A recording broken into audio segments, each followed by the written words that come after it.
کوشش وکړئ دې کې چې خپل دین له بدعتو څخه خالي کړي له علماو څخه پوښتنې وکړئ هغه صحیح علما چې په سنت و د بدعت په فرق پوهېږي دا چې څوک وایي بدعت حسنه د بدعت سیئه د بدعت موږ هم وایو دا خبره ده رد معتار ملا صاحب هم راوړي د دوري مختار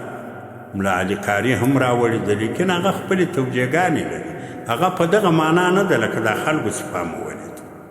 چې اوس یو عالم له عالمه سره کښېني هغه به سر ورخلاص کړي چې هغه دا معنا لري دا معنا دا نه ده چې ستا په طبیعت یو شی تا ښه وبالو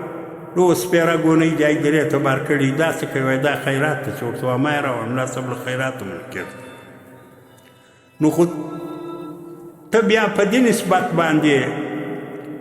دغه زموږ د فقې د امام ابو حنیفه رحمت الله علیه د مذهب رد المحتار هغه دا خبره لیکلې ده چې پایدرک خوراک مکروه ده مکروه تحریمي ده حرام کار دی وکړه او یوازې دا خو نه چې تا حرام کار وکړي دا څه چې ایدرې ته راغلي دغه دې ټول په حرام اخته په لمنو کې دې نوکل ور واچول هغه هلته په خوله کې هغه هلته په خوله کې ټول د ایدرې خلک خوراک کوي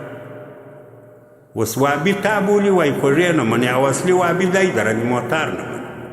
رد معتار کې وایي چې ایدرې کې خوراک مکروه د خوړلو شی و ایدرې ته وړل دا مکروه دا خو د ملایانو رد معتار ده خو دوی به ټول کې لیدلي وي نو داسې له بدعتو سره احتیاط وکړئ خپل دین له بدعت څخه خالص کړئ الا لله الدین الخالص د الا د حضور حالت چې بیا راسي الا بیا یوازې راکه پکښې وو بیا یې ردوي چې دا د فلاني دپاره د یا دین نه و تا په ګډ کړی که د خالص دین الا ته پیش کوي خالصه عقیده د الا ته پیش کړه هغه الا قبلوي له هغه ما سوا نور الا نه قبلوي